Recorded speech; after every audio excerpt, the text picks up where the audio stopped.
It's the Monday edition, Victory Monday edition, Mr. Irrelevant, presented by Door County Distillery. I'm Alex Strouf, hanging out with you in the Gruber Law Offices, One Call That's All studio at the Avenue in downtown Milwaukee. Joshy DiMaggio is here. We did a little TikTok watch-along. Joshy and I watched the game together yesterday. So I hope he's not sick of me, but I'm glad he showed up today. Did we get you for the full show today? You've been leaving us early the last week. I have no plans to be anywhere but Mr. Irrelevant today. Good. That's how it should be. Hunter Vaughn. I do have kind of new plans, though. Maybe next time we do the TikTok Live, I just join as a guest. Keep away from you. Keep a safe distance. We'll get to that momentarily, okay? I do want to introduce Hunter, who I imagine is tired today, because I am tired today, because I stayed up to watch the Cowboys win on Sunday Night Football, which started, over the Steelers, which started, I don't know, about 9 o'clock. And it wrapped up just around midnight. So a little bit past your bedtime there, Hunter, who's back at the Everlight Solar Studio in downtown Madison. Yeah, a game kicked off 90 minutes late. Dak Prescott became the first player in NFL history to throw a pick on 2 different days in the same week of football.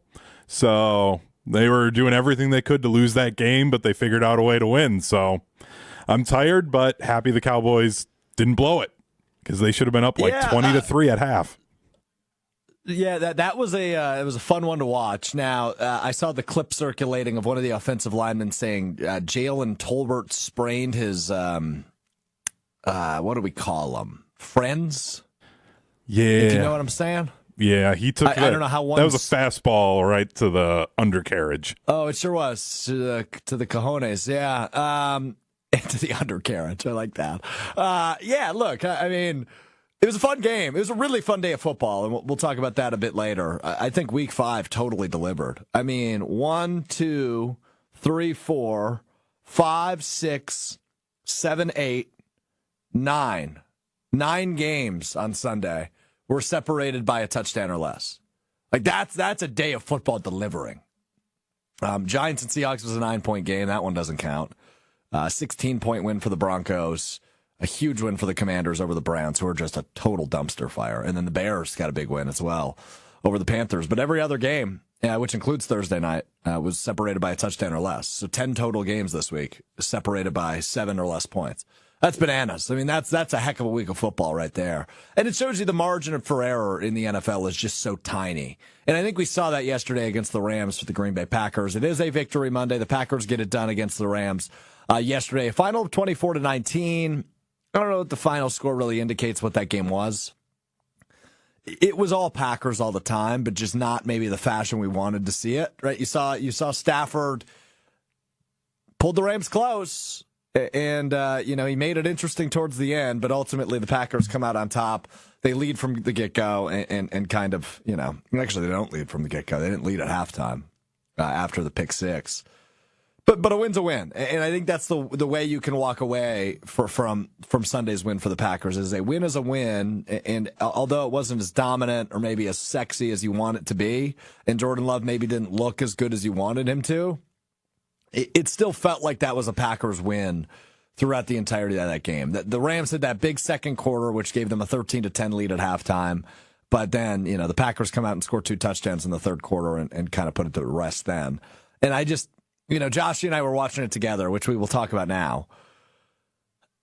I think it was 7 minutes left in the third quarter. I said, this one's over. And then, of course, naturally, when somebody says that out loud, the opposing team makes it a little bit interesting. Idiot. But the Packers prevail. And yeah, fair. They still won. You could call me an idiot if they lost. But the game was over. And they find a way to come out with the 24-19 win. So, Josh, first off, watching a Packer game with me, how was it? It's the second or third time I've done it. It's fine. You're a little erratic, which is probably just your general demeanor. I did mention the 4-limb wiggle with the clip that was posted on Twitter where Xavier McKinney gets the interception and you are just kind of flailing all of your limbs in different directions. Yeah. That was interesting. Also, TikTok isn't conducive to letting us spread out, man spread, if you will. Yes. So there's a lot of close talk for, having to just kind of sit on the couch, uncomfortable couches at that. Yeah, yeah. I could have been in a more ideal situation, like my couch. I wasn't slouching.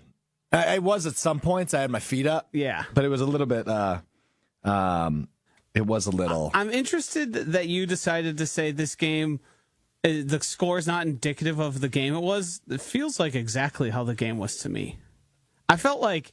I don't think I was as disappointed in the Packers' performance as many were. And we'll do stock up, stock down later. And I know you always like to throw in your 2 cents after I give my stock up, stock downs. But I didn't expect perfection. I thought they would win bigger. And again, I think this felt like more than a 5-point victory, given what the fourth quarter brought, which was that final touchdown for the Rams. But I never really felt like the game was in total jeopardy. I mean, a pick six is, you typically don't win those games, so it was good to overcome that. The offense didn't feel like it had everything going the way it should be.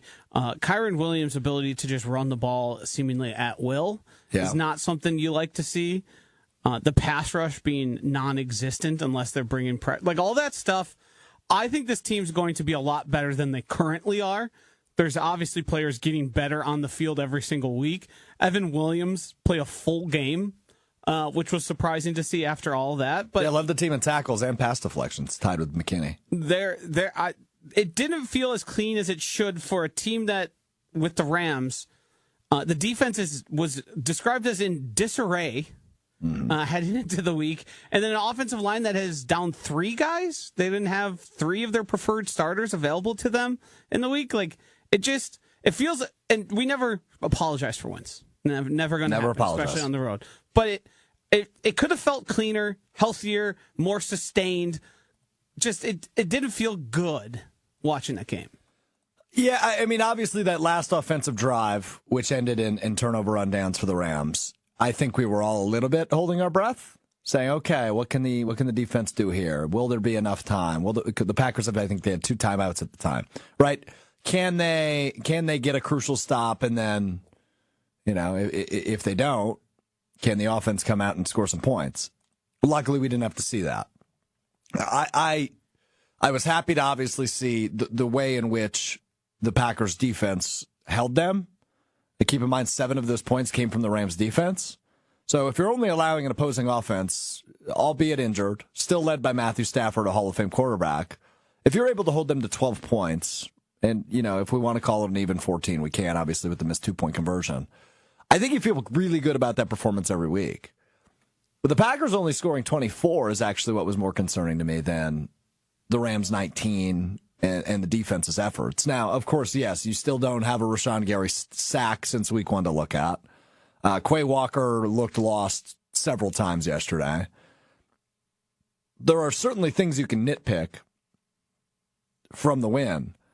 But overall, I just feel like it could be kind of like that Pittsburgh game last year, which was a loss midseason, where things just started to click a little bit.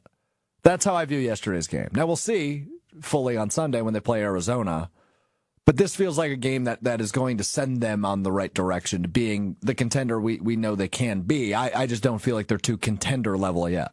You hope that's the case, and maybe each week is going to bring improvement. But Puka Nacua and Cooper Kupp being healthy in this game, the Packers lose. And I have the utmost confidence in saying that. Really?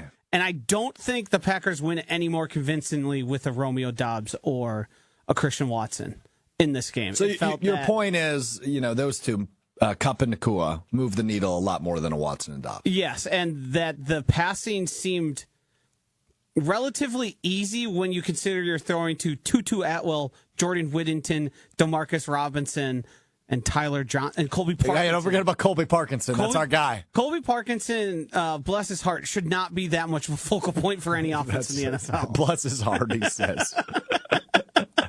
You hit it with the 90-year-old woman phrase. He's trying his best out there, and that's all I can say Colby about Parkinson was good. 13 targets led the game. That's a game high. 13 targets for Colby Parkinson. Those Puka and Cooper Kupp, and how much different does this offense look? Yeah, that's fair. Colby Parkinson finishes 7 catches, 52 yards on 13 targets. It's not like he was very good. His longest reception was 9 yards. That's why I said bless his heart. He's doing his best out there. That Jordan Whittington guy, though, not half bad. Yeah, he's a fantasy asset I added to my team just recently. Cool. I think he might be a third option for that. Dynamite drop in there, Joshy. Well, I think it's pretty relevant. We talk a lot about individual players, their abilities on the show. We do. Yeah, especially the underdog picks. Yeah, but I won my don't care first about your underdog, fantasy by the football way. team. Oh, wait a minute. Wait a minute. Yeah. Hunter Vaughn, jump right up in here. You got a winner without giving out your picks? Yeah, it was kind of a spur of the moment Sunday. Hold on. Stop. Slow down. Hold on. I just said it was a spur of the moment thing on Sunday, and you're telling me to slow down. You still got to share it. Yeah, I know. I'm pulling it up to make sure I had the right. No. You're missing my point here. We want it. We want it so we can also win, is my point. I You gotta won share it 41 before cents. Like, let's chill here, okay? But it's the first time I actually won. You had a flex pick, didn't you? Yeah. Went with a 6. So the positives. So it's the first time you actually won. That means you aren't following what me and Josh give out? No, I've been trying to do my own left thing. and right on here. Oh, God. Mr. Independent over here. Yeah. Okay. I know where to point the ego finger on this show. You think it's the guy that requested his name is on the name of the show, right? Me. Mr. Relevant with Alex Strouf. That's the guy you'd think would have the ego. Hunter's got the ego. He's on ESPN Beaver Dam Weekly now. Mm-hmm. He's going against the grain when we give out our underdog picks that have been winning, Josh. You and I are probably net positive on the year. We absolutely are. On Underdog and UnderdogFantasy.com. Use promo code GoodKarma at sign up. Hunter's going, leading us astray, going with his own picks, and he's winning 41 cents. All right, Hunter, the floor is yours. What'd you win on? So I went TJ Watt higher than a half a sack. Was getting real nervous when his first one was a half sack. Brandon Aubrey I went higher 7.5 kicking points. He got 8. Derrick Henry, half a rushing or receiving touchdown. He scored. So got that done for you. Yeah. Yep. Xavier McKinney, higher than half an interception. Feeling great. Good for you. I did not feel confident enough to pull the trigger on that one. Good for you. Yeah, that was the positive. I went Jayden Reed higher than half a rushing or receiving touchdown. He did not show up and was not happy that he went down at the 1 yard line on that one. And then tried to go higher on 274.5 passing yards for Jordan Love. Missed that one by about 50 yards. So glad I went with the flex pick. But yeah, it was my first time that I got a W on it. So I'm going to take it and we're going to build from this. And I'm learning. I'm figuring it out. We're going to get there. I'm just trying to be independent. Joshy, as you always tell me, I'm going to tell Hunter here. Don't spend it all in one place. All 41 cents. Let's spend it all in one place. I don't believe you could even turn that 41 cents into another entry. I think you have to have a minimum of $1, right? Yeah, a whole dollar. Yep. But hey, I got that 41 cents on there. Hey, if you're not losing, you're winning. That exactly. Easy. If you're not losing, you're winning. Okay, but if we do the math here, Joshy. Yeah. He won 41 cents. You got it. His entry fee was more than 41 cents. You got it. But I still got 4 out of the 6, so I'm taking it, okay? Just let me have this. Why can't I just be happy? The Cowboys won. That's enough happiness. It's enough happiness for you. I don't know. Badgers won, too. We'll get to that a little bit later. All right. Yesterday, I set it up all day on Green Bay Game Day yesterday, a pregame show, which you can hear on ESPN Wisconsin and 620 WTMJ. Myself, Brian Balaga, John Anderson were hanging out with you yesterday. I said I view this as a big get-right game, right? Like, this seems like a game where you go on the road, you play a team who's not very good, right? And we quoted the great Homer, Steve the Homer True, from the Homer Hour, 5 to 6 on ESPN Milwaukee. We quoted him throughout the entirety of the show, right? If this Packers team is what we expect them to be, they should go in and win, which is what they did. I viewed it a step up from that, which was if the Packers are who we think they are, they go in and they eliminate the silly mistakes they've made so far this season.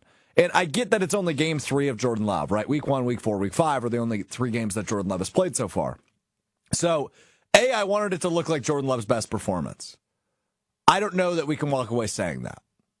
I wanted it to look like the defense's, maybe not best performance because they were really good against Tennessee, but you want to make it look like a good defensive performance. I think overall they accomplished that.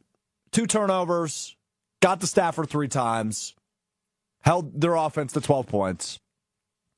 I think all in all, you feel good about what the defense did yesterday. Special teams, you don't want to see Narveson miss a kick. He didn't do it, which is great.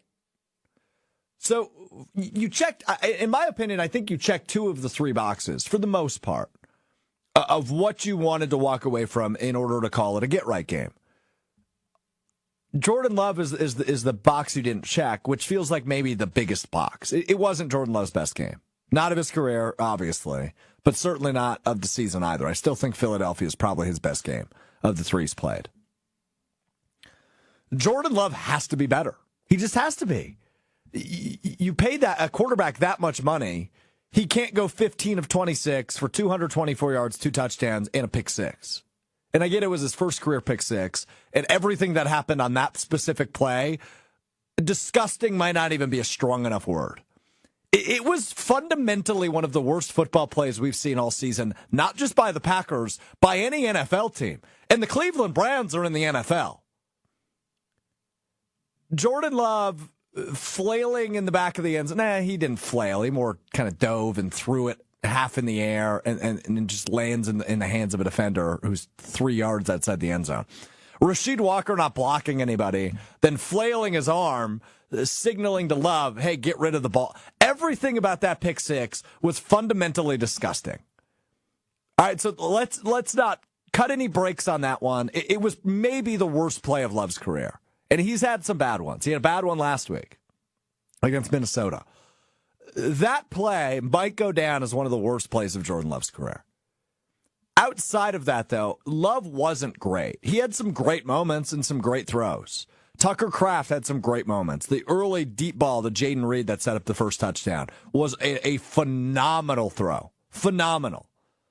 You know, and the same coin where I'm saying, hey, we might have witnessed Jordan Love's worst moment, that throw to Jayden Reed might be one of his best. I mean, that was an absolute dot. And Reed adjusted and made an unbelievable play to get it down near the goal line. That was a bad decision. What was? That throw. To Reed? Yeah. I mean, there was, 3 defenders in the area? 3-1. Now, I will say, he put it in the exact right spot.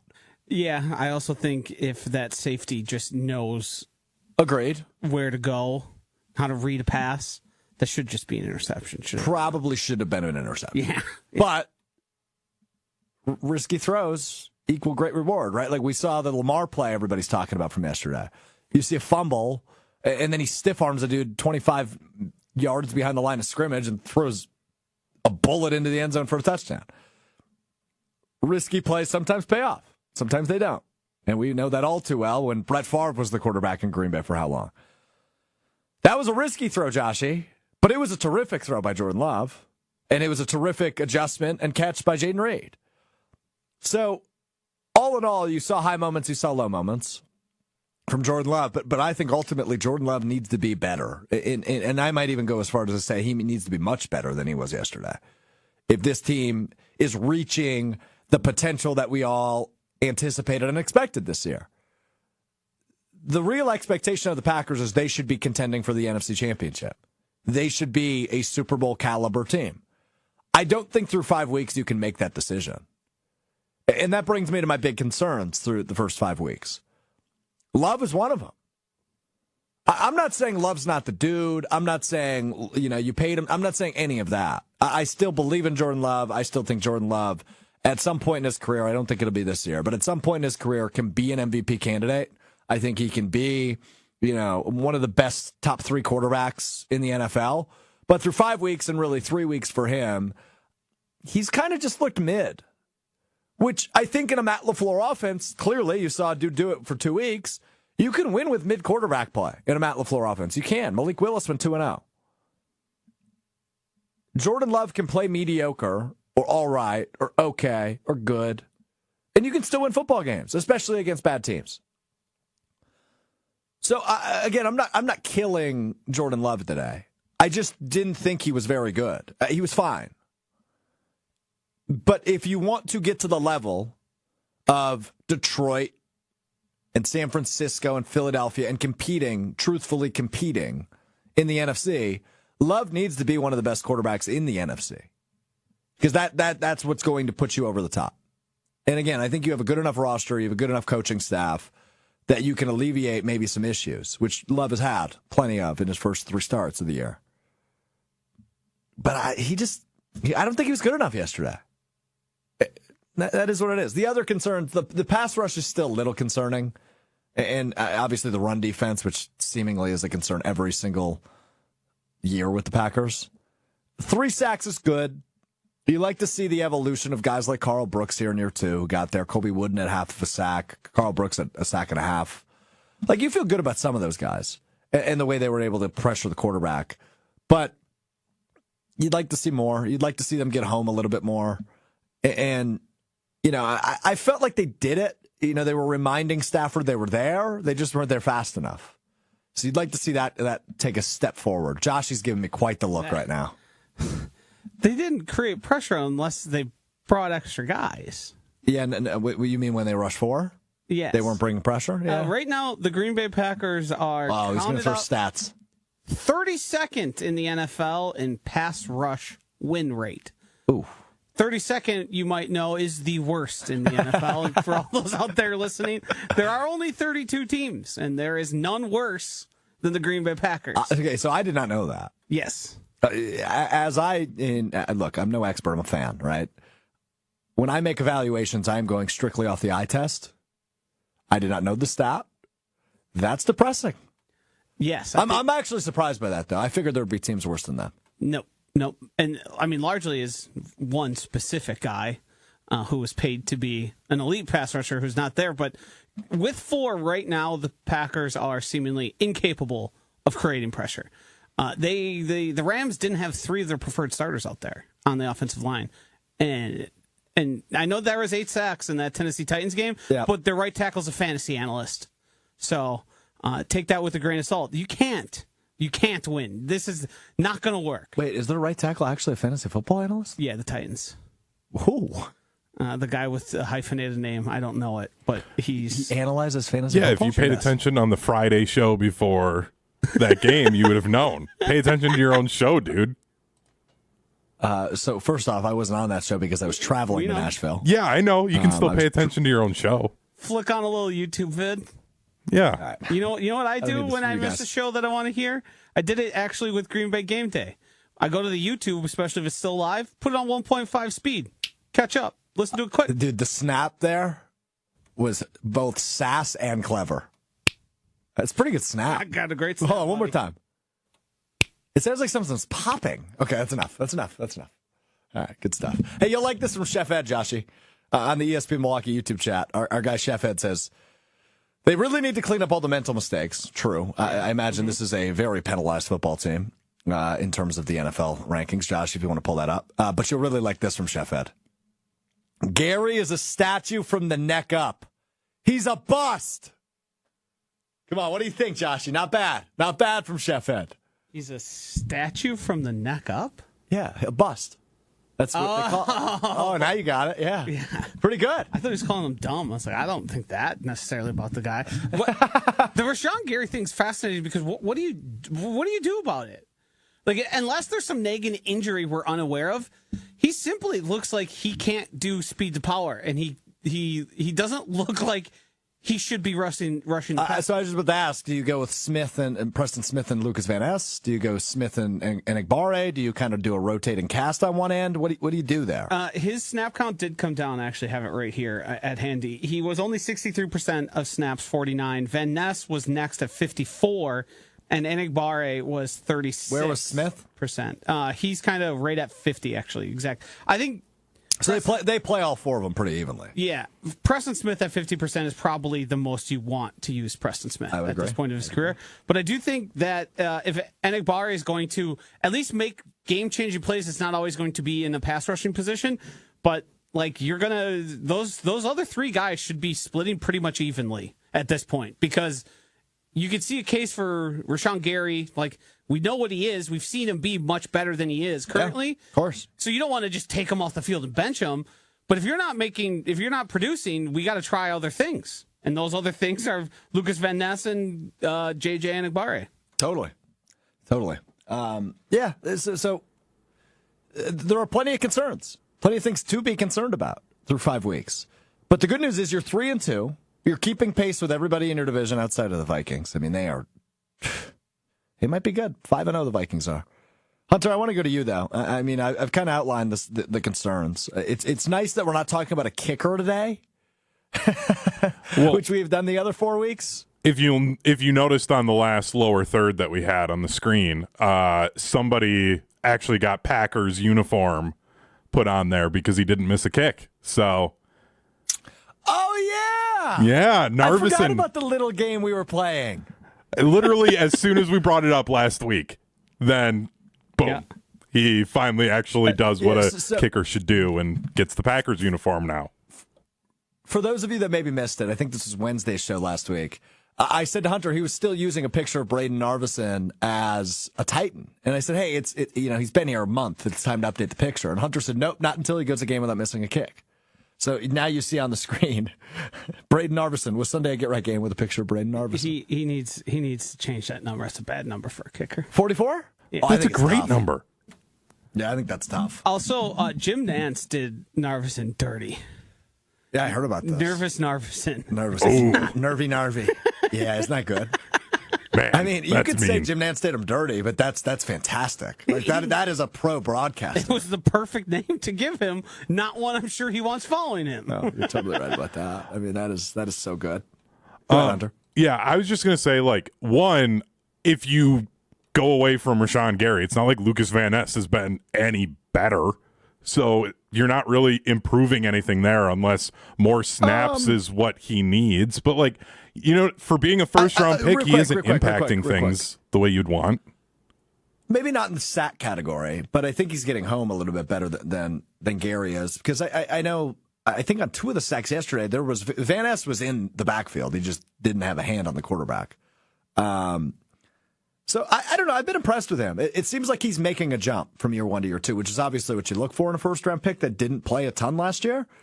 But I thought he was pretty good, actually, yesterday, too.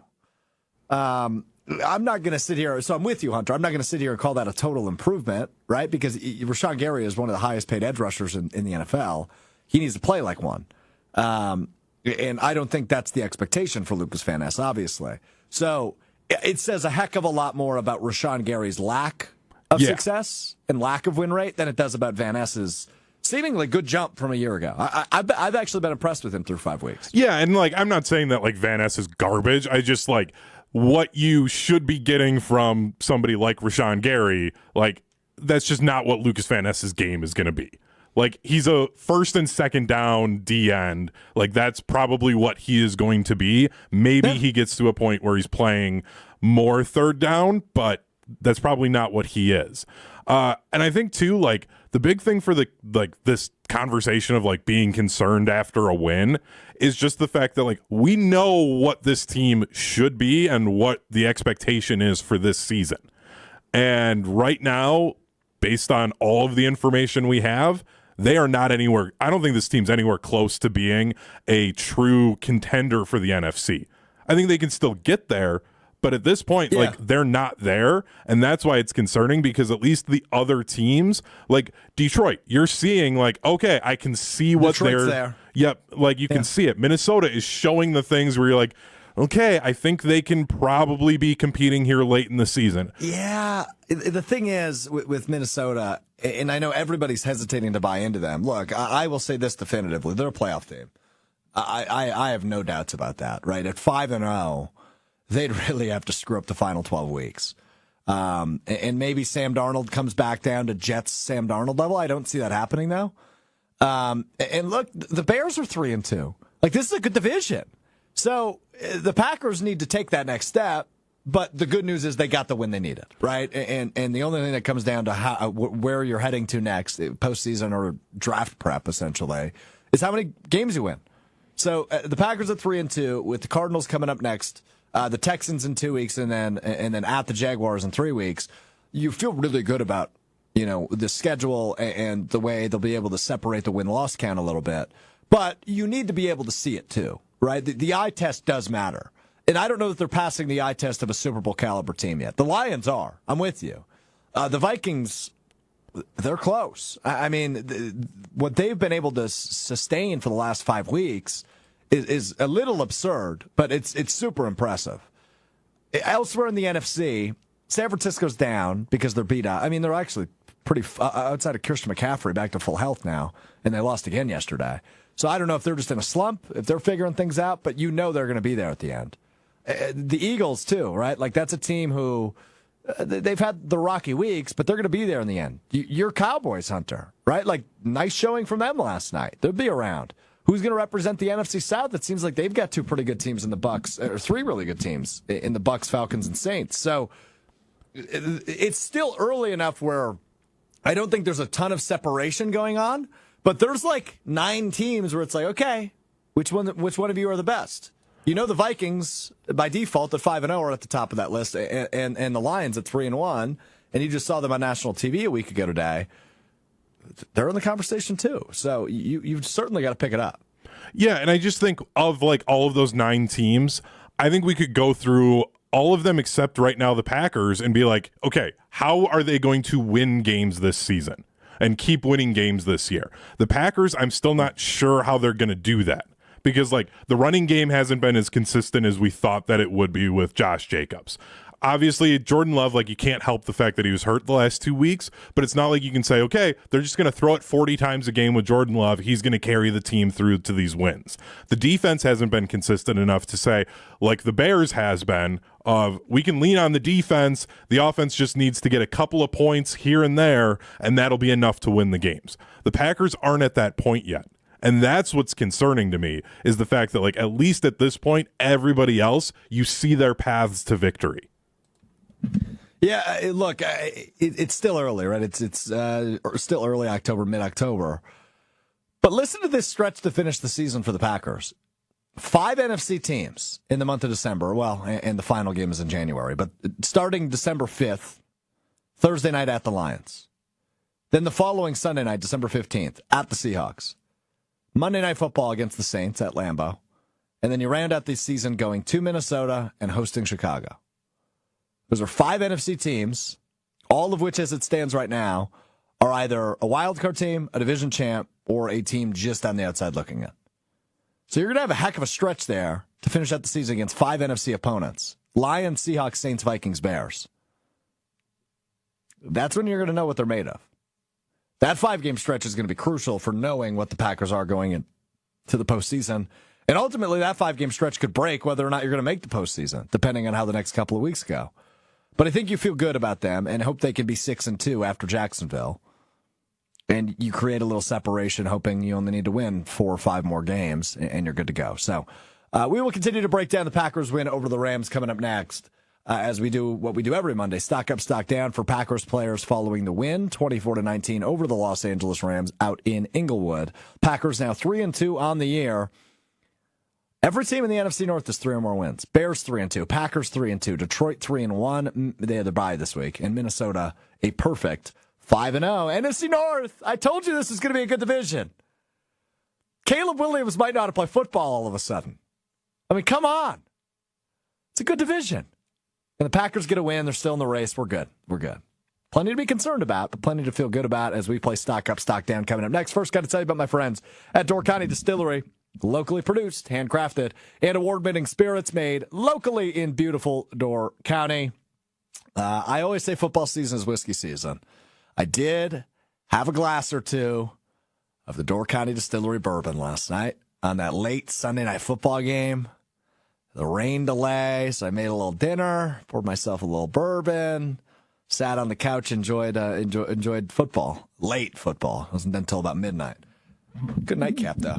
Whatever else you like from Door County Distillery, right? They've got the vodka, the cherry vodka made with local Door County cherries. They also have cherry brandy, same thing. Apple brandy is great in the fall. Hot toddies are delicious, kind of like an adult apple cider. Terrific. The classic green bottle of gin, the rum, all the in-betweens. DoorCountyDistillery.com. Liquor stores all over the state of Wisconsin.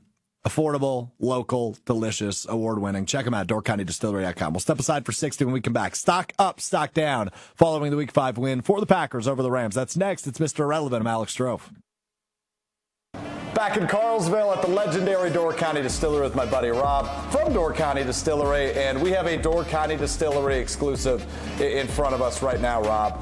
cherries, bourbon, two of my favorite things. Put them together. You got the Door County Distillery cherry bourbon. It's beautiful. We're just doing shots? Yeah, we're just Let's going to celebrate. straight up. I mean, it is good for mixed drinks. You can put it in old fashions, Manhattans, but sometimes you just want to straight up take a little shot of it. I won't complain about that. Like I said, two of my favorite things: cherries, bourbon. Door County cherries, bourbon. I can't complain. Yeah. Cheers to you, buddy. Thanks Cheers. a lot.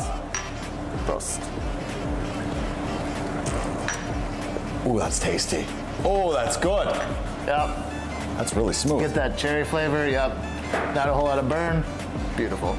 That's terrific. Door County Distillery exclusive, the cherry bourbon. Check out their website with a huge list of unique cocktail recipes at DoorCountyDistillery.com. That's DoorCountyDistillery.com. Ooh, that cherry bourbon from Door County Distillery, DoorCountyDistillery.com. All right, week 5 in the books for the Green Bay Packers. Now 3-2 following the 24-19 win over the Los Angeles Rams. It is time now to take a look at stock up and stock down for some Green Bay Packers players following that win. We all know, if you've watched the show before, if you've watched this segment before, if you've listened to me talk for 5 minutes, I can't do so about any topic without bringing up wide receiver Jayden Reed. Jayden Reed is a flippin' superstar, man. He is wide receiver 1. He has the potential to be one of the best wideouts in all of the NFL. Not only does he make that terrific catch early in that game on that deep ball from Jordan Love, he does it out of the backfield. He does the misdirects. He does the end arounds. He just does everything, and you have full confidence when the ball is in his hands. He had one drop on a third down that you didn't love, but it's Jayden Reed. I think he's built up enough good karma to get away with it. You know, okay, one drop. That's okay. He is so good.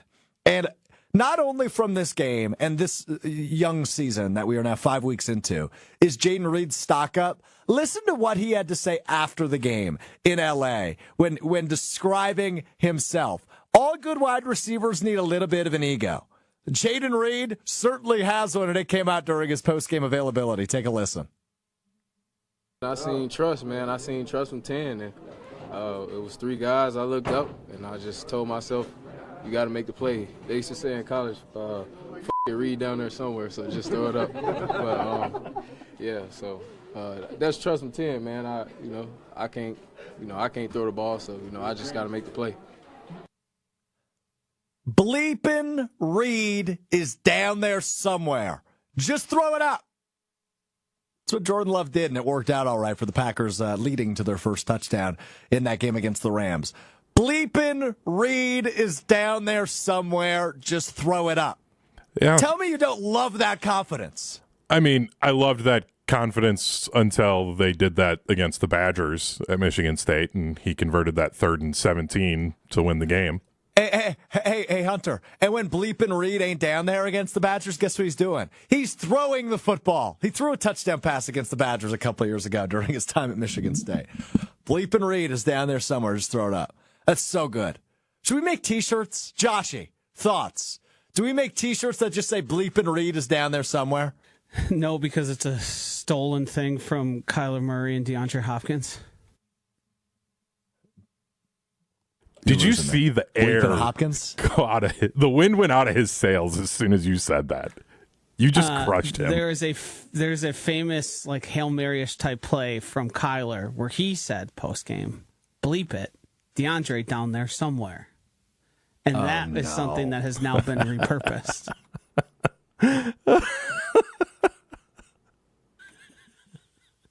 Sorry. Poor Strouf. Figured you'd be following along with the big things that happen in the NFL. Oh, you stop right there.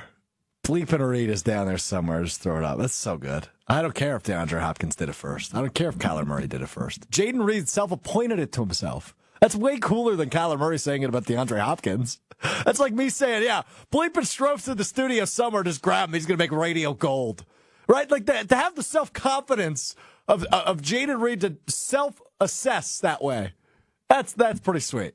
I don't really care if somebody did it first. Yeah, I know you're trying right now. I am. Working. Yeah, whatever. All right, let's go to stock down. Let's start with Dontavian Wicks. Joshy is the Dontavian Wicks guy. I'm the Jayden Reed guy of the show. It's good to have both of us here on a day like today where we go Wicks stock down. Now, this is as simple as the Dontavian Wicks conversation needs to be. And I don't think Joshy's going to disagree with anything I say. He's got drop issues. We get that. Dropsies. He's got the dropsies. There was another pretty good Packers young wide receiver in his second year who had the dropsies. His name was Davante Adams. He had some crucial drops, too. Wicks, luckily, I don't think he's had any drops that have broke the camel's back, to say. To right? contextualize the important drops for Davante Adams, he had the most drops in NFL history in the end zone. Nobody had dropped more touchdowns in their career to that point than Davante Adams did. And it turned out all right for him. He figured it out. And when you look at, and we've talked about this at length the last couple weeks, but when you look at Dontavian Wicks, the guy creates so much separation. He is so good off the line of scrimmage. He is so athletic. He possesses so many intangibles and skills and attributes that you want out of a good receiver. The only one he doesn't have is the ability to catch all the footballs thrown in his direction. Of course, that's problematic, but I think it's something he can grow out of. Now, I think we would all agree we would like him to grow out of that much sooner than later. Right? If we could just get rid of that problem starting next week against Arizona, that would be great. The issue is history tells you this might take a year. This might take 2 years. And maybe it never happens. Maybe he just always has the dropsies, as Joshy just appointed them. My hope is, and I know hope isn't a strategy, that this is just kind of a growing pain for Dontavian Wicks because he is so purely talented. He has the potential to be the best receiver on this team. Jayden Reed isn't even letting him get close. But if Dontavian Wicks starts catching all the footballs thrown in his direction, you've got two number ones in Reed and Wicks who you've got under contract for another 2 seasons after this year. So with Wicks, I'm not hitting the panic button. But that issue needs to get fixed. And it might happen this year. It might not. It might happen next year. It might not. But he is so good, and you know Jordan Love still has the utmost confidence in his abilities, because when you look at the target numbers, just specifically look at that, right? He had 13 targets last week, and he had how many this week? 7. He led the team. Jayden Reed, for example, had 6. Tucker Kraft, who scored 2 touchdowns and 5 targets. Dontavian Wicks, again, this week, had the most targets from the Packers offense. So Jordan Love still has plenty of faith in Dontavian Wicks, but the drop's got to stop. 2 catches on 7 targets is really bad. 5 catches on 13 targets is really bad. Yeah, I think we were also kind of conflating the issue because there was a big drop in this one specifically. One of them was, frankly, a bad throw from Jordan Love, where if he leads Dontavian Wicks, he probably has a touchdown late in that game. When it comes to NFL-level athletes, few people ever who make it to the NFL they never end up not making it because they simply can't catch the ball. Like that's a very rare thing as like a problem that ends up like derailing a career. I think, as you mentioned, the Davante Adams case is the best one for it, and one for Packers fans to maybe simmer down. It's tough. It needs to be better. Dontavian knows it's better. Last week he was out taking extra reps with the jugs machine and Jayden Reed. Like all that stuff is stuff that needs to improve, but someone who gets open that often, to the degree he's open, not only is he open, the degree he's open is like league leading. Like just think back to last year, Quentin Johnston. That guy couldn't catch a cold. And true. In his short 4 weeks that he's played, I think they were on a bye this week, he like immediately became a difference maker because the thing about Quentin Johnston last year was he was always open. He just couldn't bring the ball in. Yeah. Players learn at different degrees. Growth is not linear, as Jason will tell you every single time he can. Like, this might take a full season. It might take more. It might just stop next week or in 2 weeks. Right. That's the fun part. And you know, I like bringing up the Davante example, which is, I'm about to blow your mind if you didn't realize this already. The season that he had all those drops was 9 years ago. It's almost been a full decade. Yeah. Oh, yeah. Which is nuts. But I remember we all overreacted because we weren't used to that, right? You just expected excellence from the Packers receiving room, especially in the 2010s, right? You just expected excellence. And when somebody was derailing that excellence by dropping passes, people got really pissed off. I mean, I can't imagine what his Twitter feed looked like in 2015. But like I said before, it worked out all right with Devontae Adams. My hope is it will work out all right with Dontavian Wicks. All right, let's rapid fire through these last few here on Stock Up, Stock Down. Stock up for Tucker Kraft, the tight end. I just mentioned it. 4 receptions, 88 yards, 2 touchdowns. Terrific day for him. Josh, you and I were both blown away by the speed he had on display. Got up to 19 miles an hour on that first touchdown reception, which is bananas. He has completely taken over that top tight end spot. It's not close between him and Luke Musgrave. Kraft is phenomenal, and he has taken that ginormous year 2 jump that you were looking for from one of those tight ends, and he has emerged as one of Jordan Love's favorite targets. So huge stock up to Tucker Kraft through the first 5 weeks. I think he's a top 5 tight end in the league already. Woo! If you look at the numbers, they would indicate that, and we also have to run that through. Hey, he not missed 2 games. He had 2 games with Malik Willis where they threw the ball like a total of 30 times. Yeah. So that ability is rare. The ability in the open field, the fact that he seems to relish blocking as well as when he sees contact, he runs into it and runs through it. That is a type of guy who, and we saw it on his second touchdown, they're going to start designing plays for him. It's not just simply going to be, Tucker's open, throw it to Tucker. It's going to be, we need Tucker Kraft to get touches because when he gets touches, good things happen. Tucker Kelsey? Travis Kraft? How do we want to Tucker nickname Kittle. He's great. Kittle? He's George Kittle. Yeah. Blocker who loves it, goes through it. And George Kittle, when he became what he was, he said it was a very simple thing, and he talked to his tight ends coach at Iowa about it. Instead of trying to run around people, he started running through them. And that's when George Kittle emerged as one of the best tight ends in the NFL. And I know a guy who's starting to do that a little bit. His name is Tucker Kraft, and he is a member of the Green Bay Packers. Really good game for him yesterday. Had a big stock up to him, not just last night and yesterday, through the first 5 weeks of the season. He's been terrific, and I don't think I've given him the proper credit through our first 5 weeks of stock up, stock down. So this is a big shout out to Tucker Kraft. I said we're going to rapid fire through these. It's going to be hard to do, and my next stock down is Romeo Doubs, given the situation that has unfolded over the course of last week. So I'm going to do my best 30-second recap of everything we know if you've been living under a rock. So Friday night it comes out from Bill Huber of Sports Illustrated that Romeo Doubs skipped 2 practices last week because, according to Huber, he was disappointed and upset with his role within the Packers offense. Saturday, the Packers then make their game day elevations, game day changes ahead of Sunday's game against the Rams, which that release included Romeo Doubs suspended for Sunday's game against the Rams due to contact detrimental to the team. Brian Gutekunst released a statement saying they love Romeo, and they're going to work through it, essentially, is the long and short of his quote. Romeo Doubs misses the game. We have not heard any conflicting reports. We have not heard anybody deny any of the reports. And Romeo Doubs' agent declined comment to our friend Rob Domofsky, which we found out yesterday on Green Bay Game Day. We've always known that if you have great wide receivers, they have egos, as I just pointed out with Jayden Reed. I don't think we anticipated seeing the egos on display and at play as early as they have come out now in year 3 for Romeo Doubs. They had only played 4 games when he started skipping practices. The starting quarterback had only played 2 of those games of the season that Romeo Doubs had played in. Romeo Doubs was still top 3 in targets through the first 4 weeks of the season. There's probably more we don't know to this, but this is certainly not a good sign for chemistry. It is certainly not a good sign for anything. But Domofsky told us yesterday, which I thought was an interesting tidbit from this whole situation, is on practice, or at practice, I believe on Thursday, ahead of the Rams game, the players were gathered prior to going out to the practice field. They were inside the Hudson Center doing their stretches, and then Matt LaFleur gathered them and kept saying the term, "Don't let this be a distraction."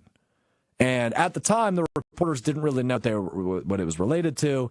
Rob said he asked around and nobody would give him really a straight shot answer. Huber ultimately dug up this. And this has nothing to do with his play. It just has something to do with the chemistry, the togetherness, and all the in-betweens that goes into making a great football team. This is a little concerning for a guy in Romeo Doubs. What was that noise? Did everybody hear that? I was trying to, I didn't know that was going to happen. So I was trying to pull up, there's a little bit of some NBA related breaking news that I was going to pull for what we learned that just came across. And I was going to get a screenshot of the headline for that. Didn't know that when you make a screenshot that makes a noise on your computer. So all right. So we're having a you just put serious spoiler. That's all that conversation, and I happened. It's okay. derailed it. Yeah.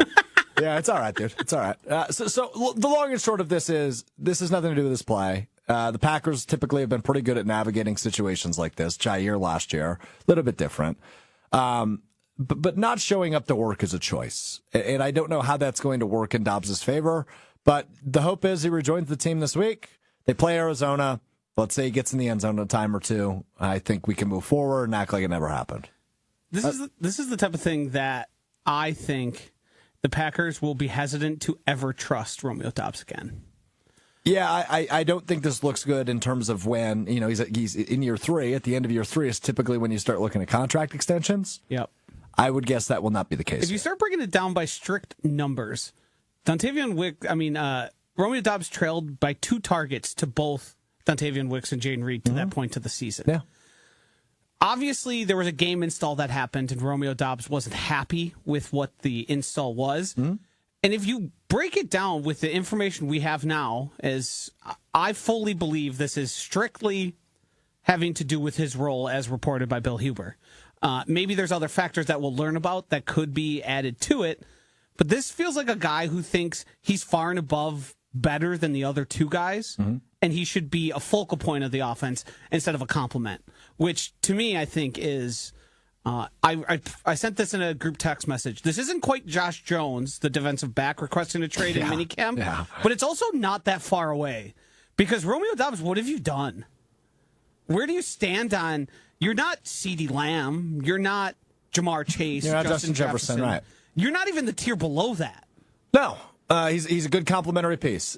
Like I said, my optimistic glass half full spin on this is hopefully they figure it out, and hopefully we can just move on and act like nothing happened. But will that be the case? We'll all find out together. Hunter, go ahead. Yeah, I also think Jason brought this up a number of times on Wildy and Tausch of just I hope that this is just a Romeo Doubs has an ego. He was very upset about that, and he's just being a knucklehead because is somebody that can get very in their own head about their role with things and that stuff. That can spiral very quickly for you. So I really hope that that's all this is for him. Yeah, because this could go really note, south for him. I'm going to make a joke in your direction, but on a serious note, I'm totally with you, right? If there's anything more to this that we don't know, if it's a mental health thing, right? I don't want to cast judgment on any of that. Thank you for showing up to work today. For a guy that said he's not been happy with his roles in previous lives. You're here, which is good. I mean, because I'm not going to not show up. But I get what that feels like of you're not sure about where you stand on things and your position with stuff and you're not happy about it.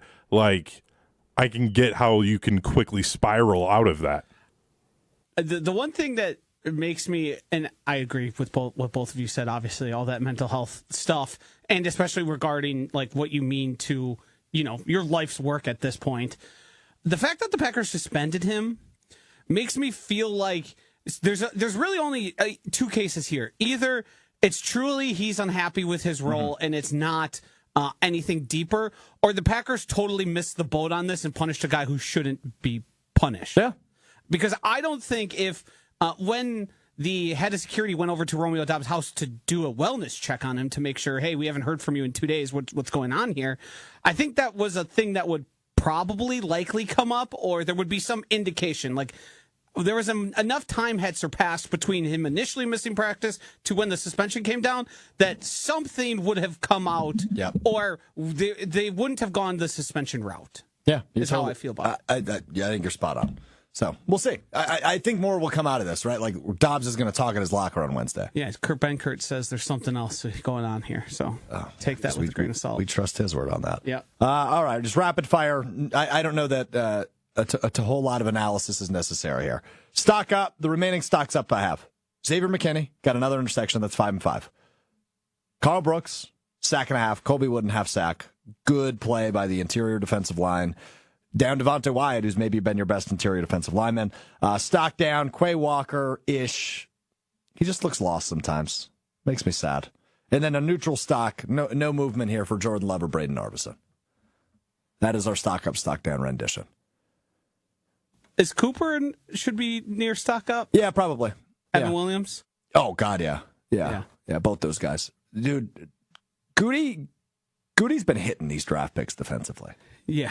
The Green Bay game night, I don't know if you listened to the post-game show there. There were some people that were critical of Goody, and you would love Lucas Van Ness to just be Aiden Hutchinson and come in, but he also wasn't like a top 5 overall pick. It was kind of a projection pick, a pick for the future. Yep. Rashawn Gary's a struggle, but Jair Alexander exists. Not yesterday, but he does. Yes. Jordan Love exists.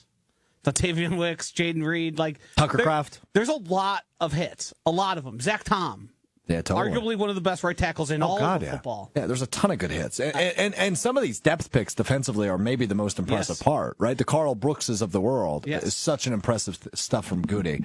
So, anyway. All right, we're running way late, so apologies. That's our abbreviated end to Stock Up, Stock Down. You did do it. You said you were going to make me go over today, and I am indeed going to go over today.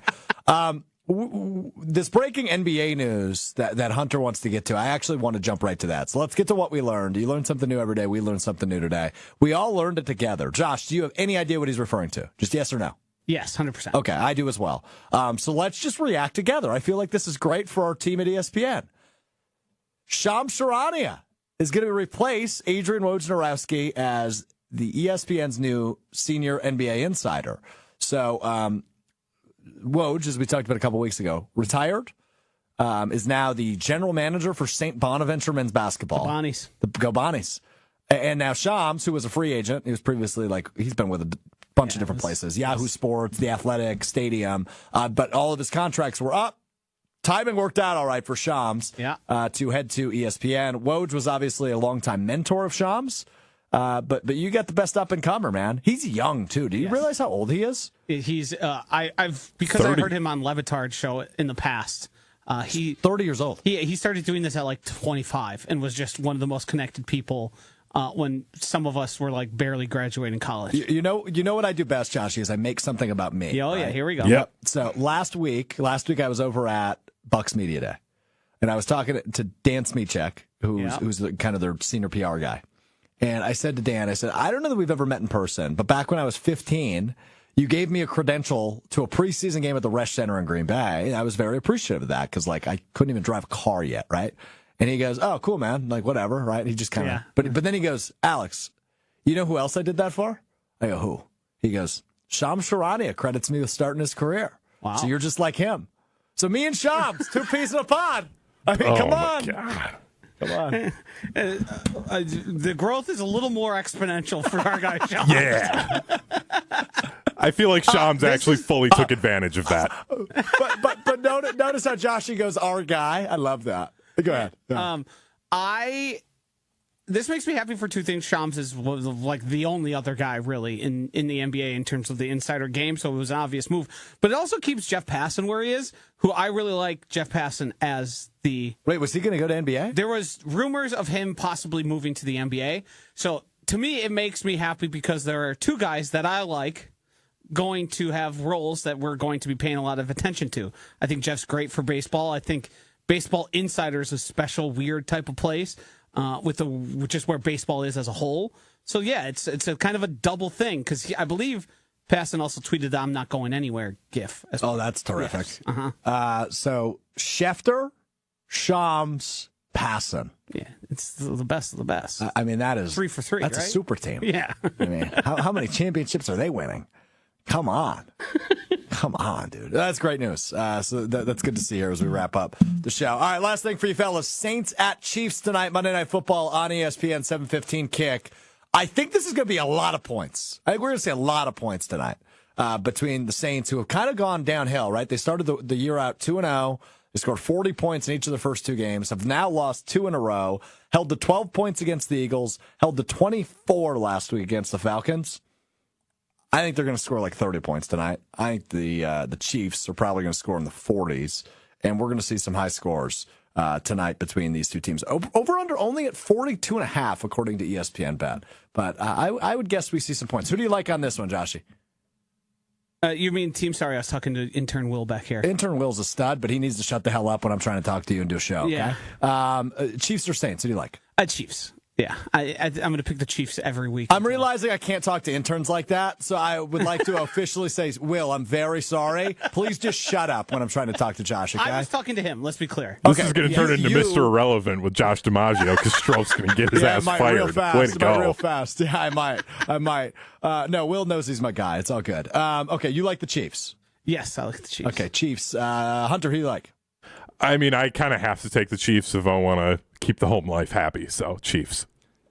Oh, yeah. Wife is a big Swiftie. Yeah, big Travis Kelce fan. After they won the Super Bowl, so- purchased a jersey. Does that result in her then watching and rooting for the Chiefs? Because Yes. my girlfriend, gigantic Swiftie, couldn't care less. Oh, interesting. Because my girlfriend, also gigantic Swiftie, very pro-Chiefs. Yeah. Yep. Yeah, I would say she's she's locked in. pro-Chiefs. She's pro-Chiefs, but she's not going to watch a game. Okay, interesting. No, my girlfriend will watch both. More of a Packers fan, thankfully, but Chiefs second for sure. Yeah. So anyway, all right, good stuff, fellas. I'm going to get in on some action as we always do on the Underdog app, UnderdogFantasy.com. By using promo code GoodKarma at sign up, you get to up to $1,000 deposit match and a free pick, including one for tonight's game. In October, their calendar is full of specials. Profit boost. There was a 31% profit boost yesterday. I missed on it, which is a tough break. Same. But hey, man, only Underdog is giving you that type of juice when you're making picks on the Pick'em entry on the Underdog app, UnderdogFantasy.com. Use promo code GoodKarma at sign up. All you got to do, pick between 2 to 8 player projections. You pick higher or lower on those picks. You put a couple bucks down on it, you can win up to 1,000 times your money on an 8-pick entry. Underdog, make picks, win money. Use promo code GoodKarma at sign up. You must be 18 years or older to play and in a state valid, which includes Wisconsin, includes California, includes Texas, includes Canada. Underdog app, UnderdogFantasy.com. Use promo code GoodKarma. Get in on the action this Monday night. I got one take for this game. Go. Kareem Hunt, over hunting. He seemed to have taken over the backfield for the Chiefs. His higher. 49.5 is his rushing higher, and 67.5 is his rushing and receiving higher. 12 rushing attempts is probably the one I like the most. Yeah, higher I like that too. I like that too. Because I think they just have to run the ball. The other guys they have running the ball is Samaj Pirine, who's overaged, and a Carson Steele. Yeah. Yeah, look, if they get up early, which I think they will, I think this could turn into a little bit of a shootout. If they get up early, though, they're going to pound the rock with Hunt. Yeah. The former Chief, who is now once again a Chief. I like that too. All right, we'll build it out. Maybe we'll tweet it out at Alex_Strouf, which is where you can follow me. You can get Joshy at Josh_DiMaggio. You can get Hunter at _V. We all like our underscores on Twitter/X. We're back with you Wednesday beginning at 12:30. We'll talk a little Badgers on Wednesday because it's about midseason. I think we can all take an exhale after a huge win this weekend over Purdue. I do want to talk a little Badger football on Wednesday, but we will also continue to preview Week 6 in the NFL as the Packers host the Arizona Cardinals. But good debrief today, fellas. For a Victory Monday, I felt like we came in a little low. I feel like I'm leaving a little high now. But Jordan Love needs to play better. That's my grand takeaway. I was going to say, I had a long weekend, man. I was at the Badger game, did our tailgate on Regent Street, and then we had volleyball Sunday. This was a weekend, man. And your Cowboys played until midnight. Yeah. So Hunt Daddy needs a nap, and he's going to take one. That's Mr. Irrelevant. It's presented by Door County Distillery. Joshy, Hunter, Strouf, signing off, saying Intern goodbye. Will. Intern Will, sorry for yelling at you. I didn't mean it. I promise. Please don't get me fired. We'll talk to you Wednesday, hopefully. It's Mr. Irrelevant. Peace.